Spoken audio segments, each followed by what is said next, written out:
আমার খাদিজা একা একা ছেড়ে দেন নাই, তার সমস্ত সম্পদ গুলো আমার হাতে আইনা উঠাই দিছে। ডাক দিয়া বলছে, ইয়া রাসূলুল্লাহ, ইয়া হাবিবাল্লাহ, সব সম্পদ আজকে আমার যেগুলো ছিল সব আপনার, আপনি যেমনে মন চায় খরচ করেন। আল্লাহ নবীর কাছে কেউ এসে হাত পেতেছে, ভাই প্রমাণ দিতে পারে নাই কেউ। আল্লাহ নবী তারে খালি হাতে ফিরাইছে। বলো সুবহানাল্লাহ। আম্মাজান খাদিজার সবগুলো সম্পদ নবীজি নিজের মতো করে অসহায় গরিব মানুষকে বিলিয়ে দিতেন। আল্লাহ নবী ডাক দেয়া কয়, এই খাদিজা সে নিজের জীবনকে ইসলামের জন্য ওয়াকফ করে দিয়েছে, সম্পদ তার ওয়াকফ করে দিয়েছে। এই মানুষটা তারপরে এত ভয় পাইতো। একদিন খাদিজা দেখি কাঁদতেছে। আমি বললাম, খাদিজা তুমি কাঁদো কেন? আল্লাহ তো তোমার প্রতি খুশি। কই, ইয়া রাসূলুল্লাহ, আমার অন্তরে বড় ভয়, আমার অন্তরে বড় চিন্তা। কয়, কি ভয়? কয়, আমি যদি কবরে চলে যাই, আমি শুনেছি কবরের আযাব নাকি কঠিন আযাব, আমার ভয় লাগতেছে কবরে যদি শোয়াই দেয়, মাটিগুলো ডানে বামে থেকে যখন চাপা মারবে তখন কি উপায় হবে, এটা নিয়ে আমি বড় টেনশনে আছি। খাদিজা ডাক দেয়া কয়, নবী গো, ও স্বামী আমার, আপনার কাছে অনুরোধ, যদি ওই ফেরেশতারা এসে আমাকে প্রশ্ন করে, আমি যদি আটকে যাই ভয়ের কারণে, জবাব যদি দিতে না পারি, আমি যদি ভয়ের কারণে আটকে যাই, আমি যদি জবাব দিতে না পারি গো নবী, আমি তো ধরা খেয়ে যাবো, আটকা পড়ে যাব। আমার বড় ভয় লাগতেছে। ইয়া রাসূলুল্লাহ, আপনি আমাকে ওয়াদা করেন আমার সাথে, আমি যদি আটকে যাই, আমি যদি কবরের জবাবগুলো দিতে না পারি ফেরেশতাদের, আপনি আমার সাথে ওয়াদা করেন, কবরে শোয়ানোর পরে যতক্ষণ প্রশ্নের জবাব আমার দেওয়া শেষ না হবে, ততক্ষণ পর্যন্ত আমার একা কবরে ফালাইয়া আপনি বাড়িতে আইসেন না।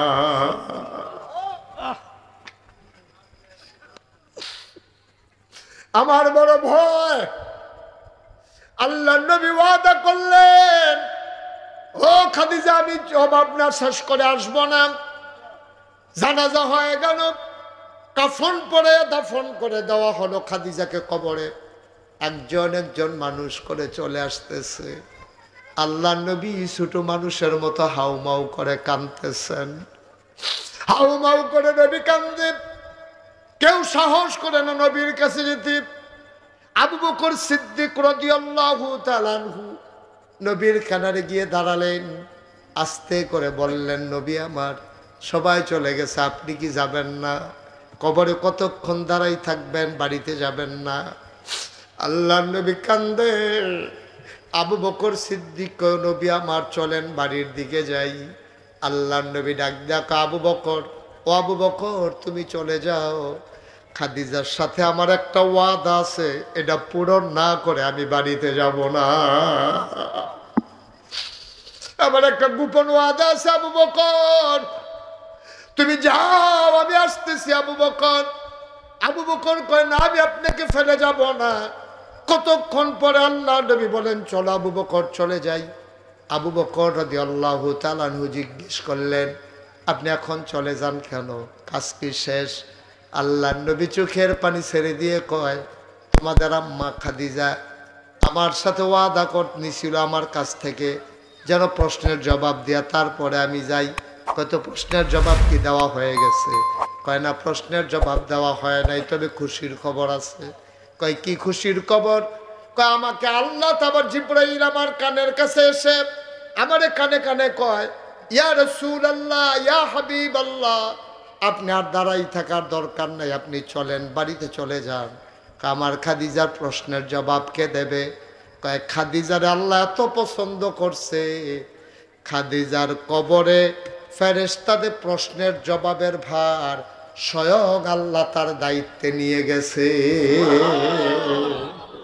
সিদিলনিও মানুষগুলোর আরেফিফরা, তুই গরুর ফাওয়ারে মনে করতেছ প্রশান্ত মহাসাগর, আর গরুর সেনারে মনে করতেছ থই থই ফানি, আর আমফাতারে মনে করতেছ টাইটানিক জাহাজ।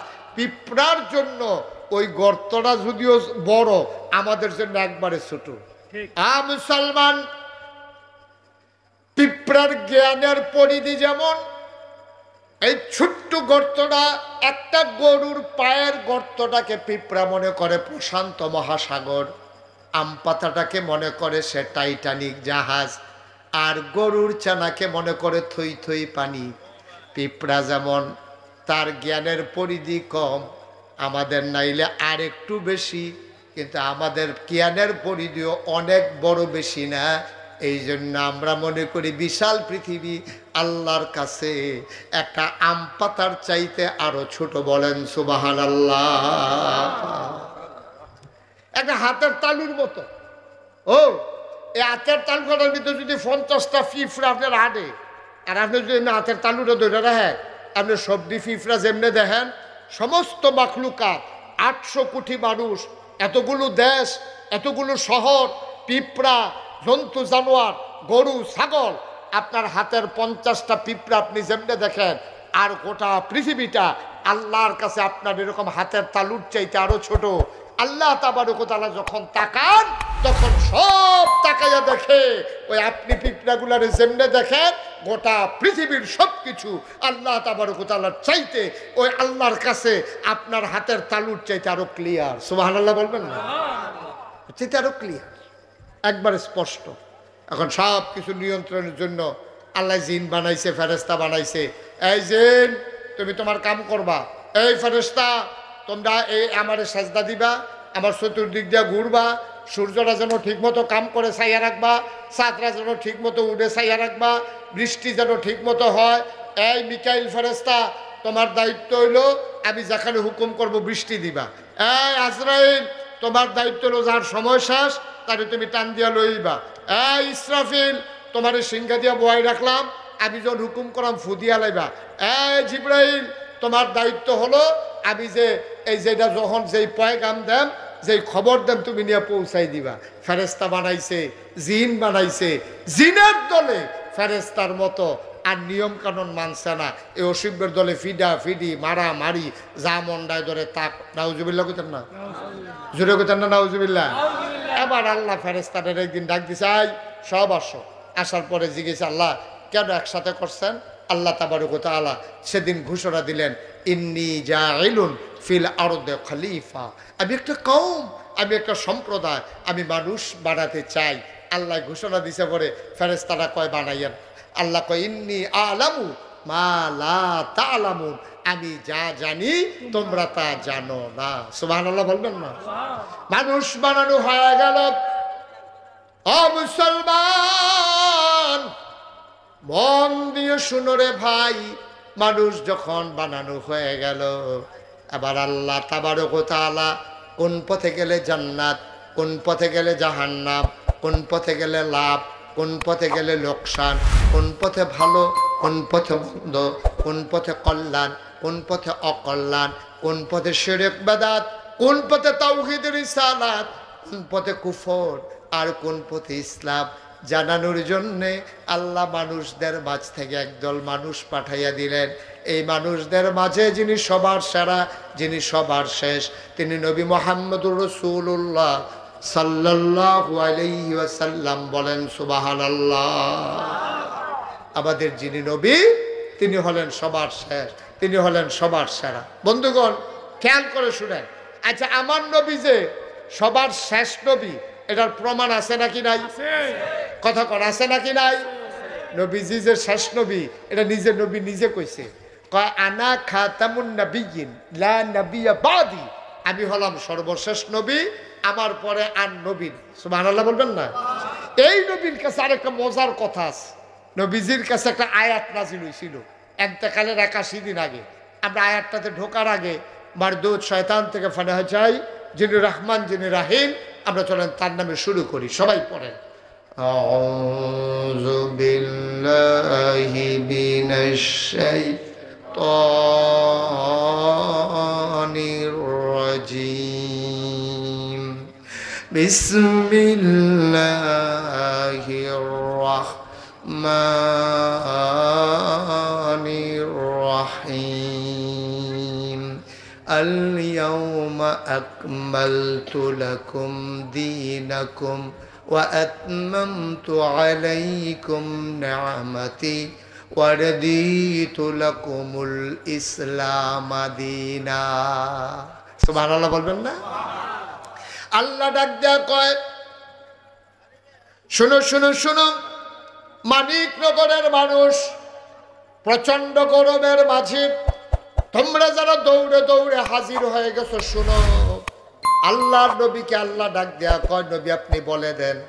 আল্লাহ নবী আল্লাহ আয়াত নাজিল করে দিলেন। নবী বলতেছেন শুনো আলিয়াউমা আজকের এই দিনে আকমালতু আমি পরিপূর্ণ করে দিলাম দীনাকুম তোমাদের ধর্ম, ওয়া আতমামতু আলাইকুম নিআমাতি নিয়ামত যথেষ্ট করে দিলাম, ওয়া রাদিতু লাকুমুল ইসলাম দীনা তোমাদের জন্য আল্লাহর পক্ষ থেকে মনোনীত একটা ধর্ম দেওয়া হলো, তার নাম হলো ইসলাম। তাহলে আমাদের রবকে কথা বলা রবকে, তাইলে আমাদের দিন কি? আমাদের নবী মুহাম্মদুর রাসূলুল্লাহ সাল্লাল্লাহু আলাইহি ওয়াসাল্লাম। সবাই পড়েন আলহামদুলিল্লাহ, সবাই পড়েন আলহামদুলিল্লাহ। তাইলে এই নবীর পরে আর নবী আসবেন, নবীর পরে নবী আর আসবেন না, এটা কি আপনারা সবাই মানেন? সবাই একমত? আমরা সবাই জানি এই নবীর পরে আর নবী আসবেন। আচ্ছা কেউ যদি মনে করে, খুব খেয়াল করেন, কেউ যদি মনে করে এই নবীর পরে আবার নবী আসবে, তাহলে কি সে ইমানদার না বেঈমান? মুসলমান না কাফের? নবী তো আর আসবে না। তাই এই নবীজি শিখাই দিয়া গেছে, ও আমি যে আইসা চলে গেলাম ১৫০০ বছর হয়ে গেল, তোমরারে যাইতে কইয়া দিয়া যায় যে দিন কিন্তু পরিপূর্ণ সুন্দরভাবে ইসলামটারে তোমরা চাইয়া রাখো, এটা আমাদের উপরে দায়িত্ব। এখন আমরা যদি মনে করি আমরা কিছু অংশ করব কিছু অংশ করব না, এটার কি কোনো সুযোগ আছে? কথা কোনো সুযোগ আছে নি? নবী কি আর আইব? নবী তো আর আইতো না, নবী তো উনি শেষ নবী। তাইলে উনি যা দিয়া গেছে এটাকে পালন করা, এটাকে রক্ষা করা, এটা আমাদের উপরে দায়িত্ব। সুতরাং ১৫০০ বছর আগে নবীজি যেমনে ইসলামটারে চাইয়া রাখছে, এর বাইরে গিয়ে আপনার কোনো বুজুর্গি নাই, এর বাইরে গিয়ে আর কোনো বুজুর্গি নাই। কাফের যখন ইসলামের দিকে চোখ তুল্লা তাকাইছে, মুসলমানদেরকে যখন ধ্বংস করে দিতে চাইছে, নবীজি বলছে ইসলামের পথে আসো নাইলে যুদ্ধ। আল্লাহর নবী যেমন করে ওই ১৫০০ বছর আগে কাফেরের বিরুদ্ধে যতটুকুন ক্ষমতা ছিল ওইটা নিয়ে ঝাঁপাই পড়ছে। ১৫০০ বছর পরে আজও যদি কেউ ইসলামের উপরে আঘাত করতে চায়, আমরা যারা মুসলমান দাবি করি, আমাদের দাবি হলো দাঁত ভাঙ্গা জবাব দিয়ে ইসলামকে আল্লাহর জমিনে টিকিয়ে রাখা। ঠিক কিনা বলো? আল্লাহু আকবার, তাকবীর, আল্লাহু আকবার। আল কোরআনের আলো ঘরে ঘরে জালো, আল হাদিসের আলো ঘরে ঘরে জালো। আরে তাকবীর, সবাই কোন আমিন? আমিন। জোরে কোন আমিন? আমিন। আর আমরার অবস্থা হয়েছে কি জানেন? একবারে সহজ কইরা কই, আমরার অবস্থা হইলো ওই হেই গৃহস্থের মতো। কথা যেটা মনে পড়ছে দেখি কইলে তা তো কইয়ে লাই। লোকজন তো আমার কষ্ট লাগতে আছে, মাশাআল্লাহ এত লোক আসছে, এটারে সুন্দর করে একটু বসার বিছানাও দেওয়া গেল না। তো তোমরা কি আয়োজন করলাম আমি তো বুঝলাম না কেসটা। হ্যাঁ, এটা তারার দোষ না, তারা বুঝছেন আপনারা যে না আইয়া পড়বেন, এটা সমস্যা হয়েছে সেইটা। আর কয়েক মিনিট, হ্যাঁ একটু ধৈর্য ধরে মন দিয়া শুনেন। ওই যে এক গৃহস্থ, ওই যেটা কইতাম কথা মনে আছে নিও, আমরা মুসলমান রয়ে গেছি যে এই গৃহস্থের মতো। কোন গৃহস্থের মতো? এক বেড়ায় বাইক ফেসাব করতে উঠছে রাইতে, রাইতে ঘুমেতে যখন ফেসাব করতো খালের কান্দাত গেছে, গিয়ে দেখে তারা ভাই চুরাইতে আছে। কি আইতাছে? এই চুরাইতেছে দেখা এবার করছে কি তা আস্তে কইরা উড়ানের দিকে আইয়া পড়ছে।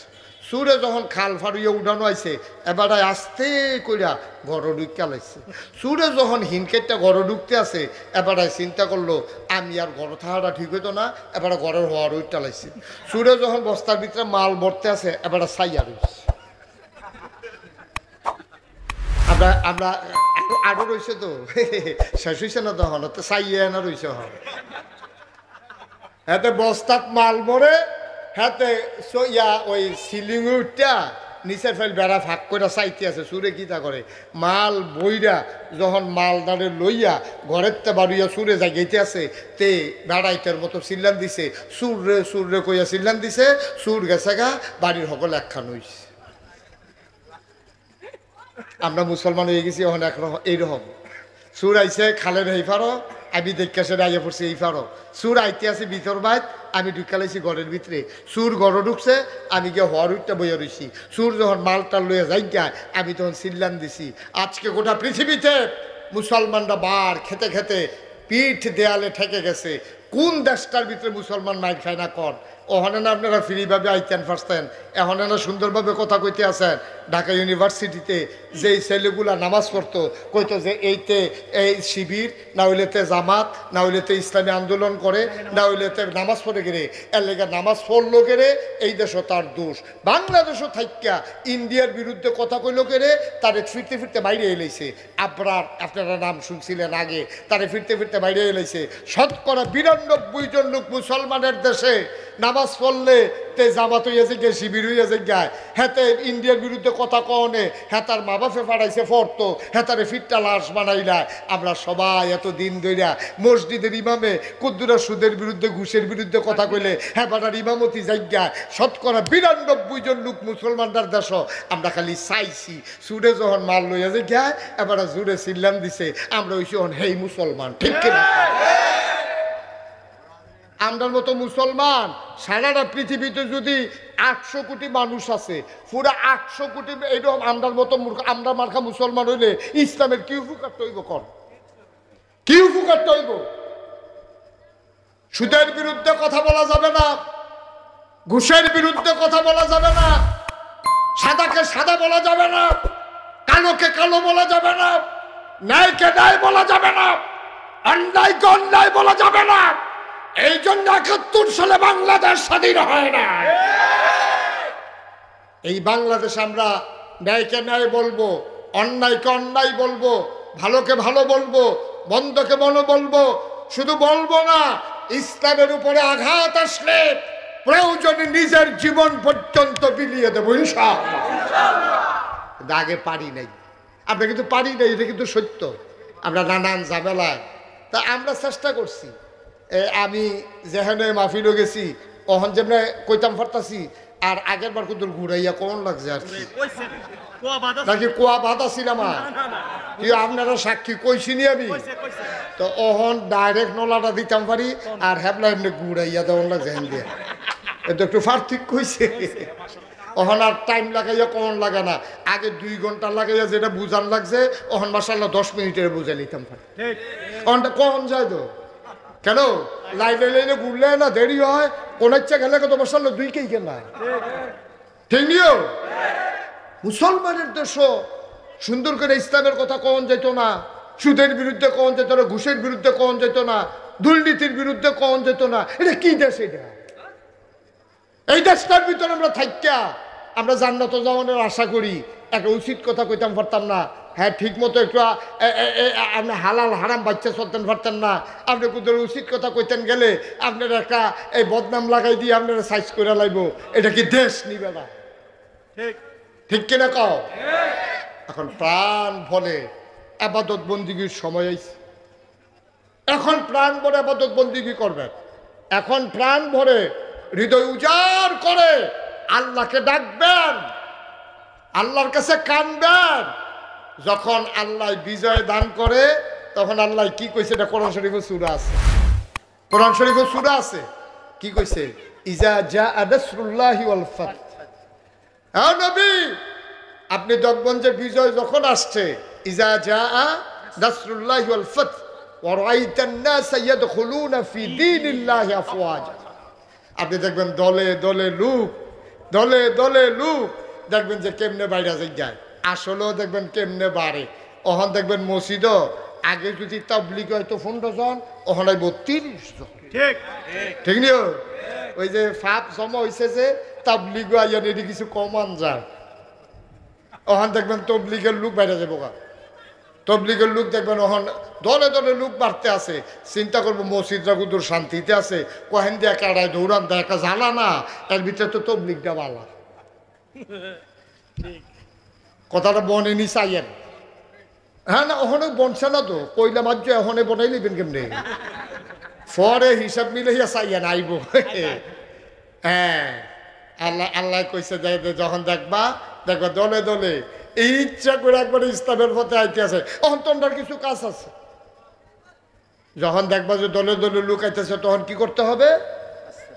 ফাসাব্বিহ বিহামদি রাব্বিকা ওয়াস্তাগফির।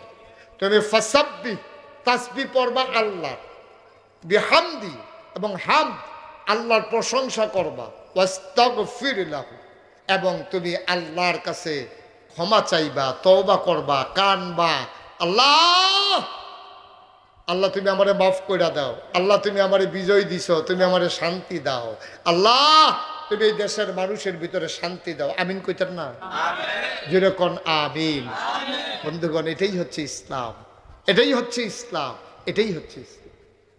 ১,৫০০ বছর আগে খুব খেয়াল করে শুনেন, আল্লাহ নবী যখন মক্কা ছেড়ে মদিনায় চলে গেলেন, 10 বছর মাত্র পার হলো, 10,000 সাহাবা নিয়া আল্লাহ নবী রওনা করলেন মক্কা মদিনা ছেড়ে মক্কার দিকে। কয় হাজার? ঘুমাই গেছেন সব? কয় হাজার? সবাই বলেন কয় হাজার? 10,000 সাহাবা নিয়া মদিনা থেকে মক্কার দিকে নবী আগাইতেছে। কয় হাজারও? 10,000। আল্লাহর নবী 10,000 সাহাবা নিয়া মদিনা থেকে মক্কার দিকে রওনা করলেন। যারা হজে গেছেন তারা দেখেছেন মক্কায় একটা মসজিদ আছে, মসজিদে আয়েশা।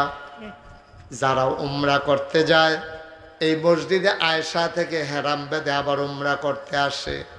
আল্লাহ নবী মসজিদে আয়েশার নিকট দিয়া 10,000 সাহাবা নিয়ে আগাইতেছেন।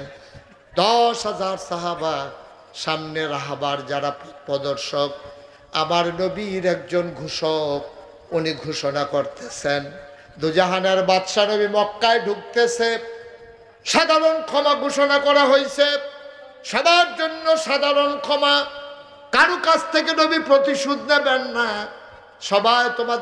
সবাইকে তোমাদেরকে ক্ষমা করে দেওয়া হলো। কেউ যদি অস্ত্র ধরো, কেউ যদি নবীকে বাধা দিতে চাও, তাইলে কিন্তু তাকে ছাড়া হবে না। সুবহানাল্লাহ কোন? কেউ যদি বাধা দাও তাইলে ছাড়া হবে না, তাইলে সাধারণ ক্ষমা। আল্লাহর নবী আগাইতেছেন, ওই মসজিদে আয়েশা থেকে আগাইয়া মাকবারাতুল মুআল্লা, যেটাকে বলা হয় জান্নাতুল মুআল্লা, অসংখ্য সাহাবা যেখানে ঘুমিয়ে আছেন, যেখানে আম্মা জান খাদিজা রাদিয়াল্লাহু তাআলা আনহার কবর, যেই কবরস্থানের ভিতরে, এই কবরস্থানের কাছে এসে নবী আস্তে করে চুপ করে থেমে গেলেন। পেছনে 10,000 লোক দাঁড়িয়ে গেলেন। মুরব্বীর আয়েশা দেখে নবীর গাল বেয়ে বেয়ে টপ টপ করে পানি পড়তেছে, গাল বেয়ে টপ টপ করে পানি পড়ে। আল্লাহর নবী দাঁড়িয়ে আছেন, পেছনের সব লোক দাঁড়াই গেছে। মুরব্বীর আয়েশা কই, ইয়া রাসূলুল্লাহ, ইয়া হাবিবাল্লাহ, কাবাঘর তো আরো সামনে, আপনি এখানে থামছেন কেন? গাল বাইয়া বাইয়া, দাড়ি বাইয়া বাইয়া নবীজির পানি পড়তেছে। ও সাহাবারা জিজ্ঞে, ইয়া রাসূলুল্লাহ, আপনি কেন এখানে দাঁড়াইছেন? কাবাঘর তো আরো সামনে। আল্লাহর নবী চুপ মেরে দাঁড়িয়ে আছেন। সাহাবারা তাকায়া দেখলো নবীর মাথাটা নিচু হতে হতে থুতনি মুবারক বুকের সাথে লেগে গেছে। ওই চোখের পানি দিয়া পাঞ্জাবি ভিজে গেছে, বুকের পশম ভিজে গেছে।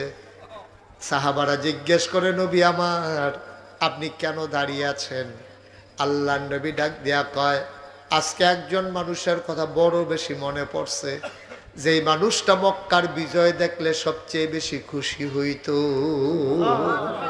একটা মানুষের কথা আজকে খুব বেশি মনে পড়তেছে, যেই মানুষটা মক্কার বিজয় যেইটাছে এটা দেখলে যেই খুশি হইল। সাহাবারা কই, ইয়া রাসূলুল্লাহ, কে সেই মানুষটা যার জন্য আপনি এমনি ওজোরে কাঁদতেছেন? আল্লাহর নবী ডাক দেয়া কয়, সাহাবারা, উনি আমার দুঃখের দিনের সাথী, যেই দিন আমার পাশে কেউ ছিল না, চোখের পানি মুছে দেওয়ার মতো কেউ ছিল না। আমার উপরে মক্কার কাফেরেরা যখন অত্যাচার করেছে, আমাকে যখন বাঁচানোর কেউ ছিল না আমার আল্লাহ ছাড়া, সেই দিন একটা মানুষ আমার পাশে এসে দাঁড়াইছিল, ওই মানুষটার কেউ না, তোমাদের আম্মা খাদিজা রাদিয়াল্লাহু তাআলা আনহা।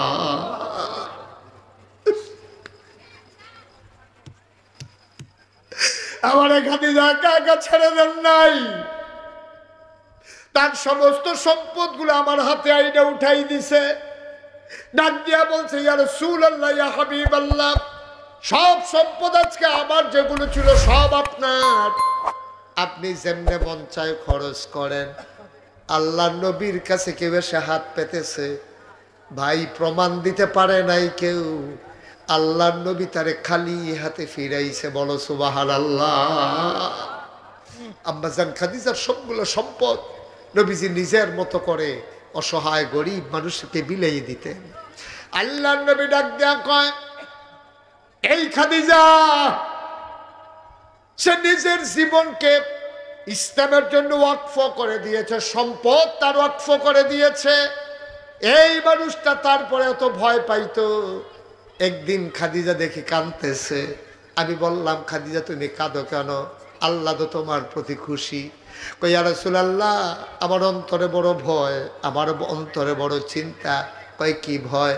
কয়, আমি যদি কবরে চলে যাই, আমি শুনেছি কবরের আযাব নাকি কঠিন আযাব, আমার ভয় লাগতেছে কবরে যদি শোয়াই দেয়, মাটিগুলো ডানে বামে থেকে যখন চাপা মারবে তখন কি উপায় হবে, এটা নিয়ে আমি বড় টেনশনে আছি। খাদিজা ডাক দেয়া কয়, নবী গো, ও স্বামী আমার, আপনার কাছে অনুরোধ, যদি ওই ফেরেশতারা এসে আমাকে প্রশ্ন করে, আমি যদি আটকে যাই ভয়ের কারণে, জবাব যদি দিতে না পারি, আমি যদি ভয়ের কারণে আটকে যাই, আমি যদি জবাব দিতে না পারি গো নবী, আমি তো ধরা খেয়ে যাবো, আটকা পড়ে যাব, আমার বড় ভয় লাগতেছে। ইয়া রাসূলুল্লাহ, আপনি আমাকে ওয়াদা করেন আমার সাথে, আমি যদি আটকে যাই, আমি যদি কবরের জবাবগুলো দিতে না পারি ফেরেশতাদের, আপনি আমার সাথে ওয়াদা করেন, কবরে শোয়ানোর পরে যতক্ষণ প্রশ্নের জবাব আমার দেওয়া শেষ না হবে, ততক্ষণ পর্যন্ত আমার একা কবরে ফালাইয়া আপনি বাড়িতে আইসেন না।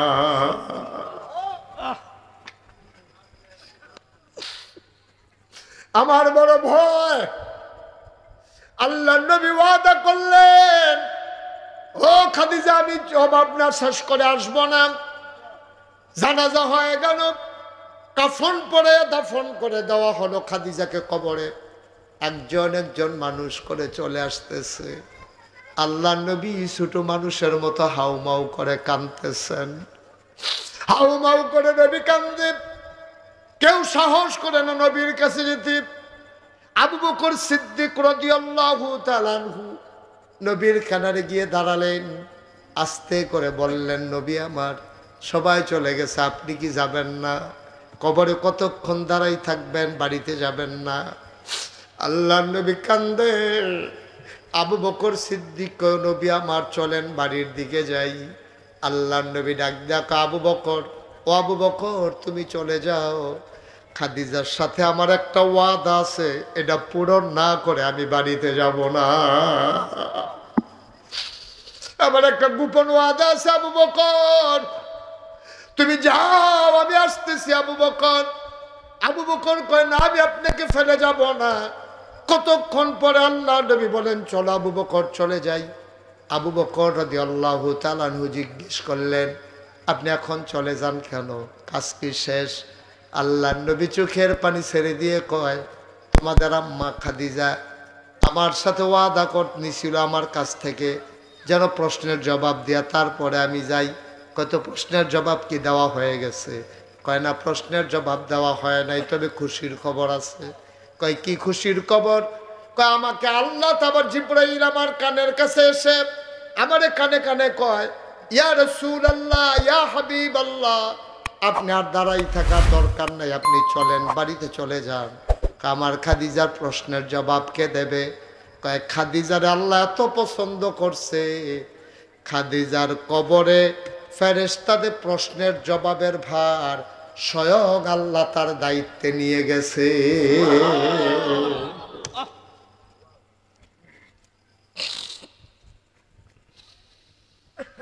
মক্কা বিজয় হইতেছে, এই মক্কার মানুষগুলো নবীর উপরে কত অত্যাচার করলো, অথচ আল্লাহর নবী কোনো প্রতিশোধ নিলেন না, তাদের উপরে আক্রমণ করলেন না। আজকে বাংলার মুসলমান অনুরোধ করে বলে যায়, যদি আগের মানুষের মাধ্যমে কোনো অত্যাচারিত হয়ে থাকেন, কেউ যদি কারো উপরে জুলুম করে থাকে, অন্যায় করে থাকে, অন্যায়ভাবে হাত উঠাই থাকে, সম্পদ দখল করে থাকে, বিচার আল্লাহ করবে, রাষ্ট্রের আইন আছে। দয়া করে আমার জনগণ, আমার দেশের মানুষ অন্যায়ভাবে বিচারের ভার নিজের হাতে নেবেন না, বলেন আমিন। দেশটার ভিতরে বিশৃঙ্খলা করা যাবে না। আমরা সবাই মিলে আজকে এক মানুষে পরিণত হয়ে যাব। এই দেশটা আমাদের সবার। এই দেশের মুসলমানের যেটুকু অধিকার, হিন্দুর অতটুকু অধিকার। এখানে কে হিন্দু, কে বৌদ্ধ, কে খ্রিস্টান, কে ইহুদি, কে নাসারা, এইসব তালাশ করার দরকার নাই। সে বাংলাদেশি, ঠিক কিনা বলেন? সেই দেশের নাগরিক সে। হিন্দু হইলেও যেমন, মুসলমান হইলেও তেমন। আপনারা মুসলমান বেশি আছেন দেখিয়া হিন্দুটারে ধরে ধরে পিটাইবেন, এই কাজ করা যাবে না। আমরা যখন রাষ্ট্রের ভিতরে নতুন করে আবার স্বাধীন হলো 5ই আগস্ট রাতের বেলা, আমরা ওলামায়ে কেরাম কুমিল্লা শহরে যতগুলো মন্দির ছিল যেন আক্রমণ না করতে পারে, হিন্দুর বাড়িতে যেন কেউ আক্রমণ করতে না পারে, আমরা রাত জেগে জেগে মাদ্রাসার ছাত্রদেরকে লাঠি সোটা নিয়ে মন্দিরের সামনে বসাই দিছি। কোনো কুলাঙ্গার যেন এই বেজ্জুতি, এই অসম্মান আমাদের কাঁধে আনতে না পারে। আমরা রাত জেগে জেগে, একদিন না 2 দিন না, দিনের পর দিন এই হিন্দু মন্দিরগুলো আমার মুসলমান সন্তানেরা, মাদ্রাসার ছাত্ররা পাহারা দিয়েছে, বলেন আলহামদুলিল্লাহ। আমরা কোনো হিন্দুর উপরে আঘাত হইতে দেই না। এটাই ইসলাম, এটাই ইসলাম। কারণ হিন্দুরা আমাদের কাছে আমানত। যেহেতু আমরা সংখ্যাগরিষ্ঠ মুসলমান এই দেশে, হিন্দুরা আমাদের কাছে থাকবে কেমনে? আমরা যদি চেয়ে না রাখি, আমরা ইন্ডিয়ার এই হিন্দুদের মতো হতে চাই না। ইন্ডিয়ার হিন্দুরা একজন মুসলমান অন্যায় করলে সবাই দুটো পিটা শুরু করে, আর আমরা বাংলাদেশে মুসলমানরা ইতিহাস করেছি, অপরাধ করলেও আমরা কোনো হিন্দুর উপরে আক্রমণ করি নাই, ঠিক কিনা বলেন? চেয়ে রেখেছি, আমরা মুসলমান, আমাদেরকে আদর্শ আছে, আমাদেরকে ঐতিহ্য আছে, আমার নবী সব শিখাই দিয়া গেছে। শুধু আমরা এটা করতে পারি না। এই কাজটা করবেন না দয়া করে। আল্লাহ নবী ওই বিজয়ের পরে সবাই মিলে নবী আনন্দের সাথে তওবা করলেন। নবীজি বারবার সবাইকে নিয়ে তওবা করালেন। নবী সবাইকে বললেন, আল্লাহর কাছে মাফ চাও, যেন আল্লাহ আমাদের প্রতি কোনো বেজার না থাকে। আল্লাহ যেন আমরাও মাফ চাই। কার কাছে? কথা বলে কার কাছে? আমাদের জীবনের সব গুণাগুলা পিছনে ফেলাইয়া আমরা একটা সোনার জিন্দেগি চাই, সোনার মানুষ হতে চাই। আল্লাহ যেন কবুল করে, সবাই করা আমিন। তওবা যদি একটা মানুষ করে, একটা মায়ের গর্ভের শিশুর মতো বাচ্চা মানুষটা নিষ্পাপ হয়ে যায়। আমরা সবাই মিলে আল্লাহর দরবার প্রার্থনা করব, চাইবো আল্লাহ যেন আমাদেরকে হেফাজত করে, সবাই করা আমিন। সবাই এই দয়া করে তওবার কথা শুনে দেখি অনেকে উঠে যেতে আছে। এখন তওবা করার দরকার আছে নাকি নাই? আমরা আমল নামায় গোনা নাই নাকি? যারা গোনা নাই তারা হুদুদি মেহনত করে তওবা করার দরকার কি?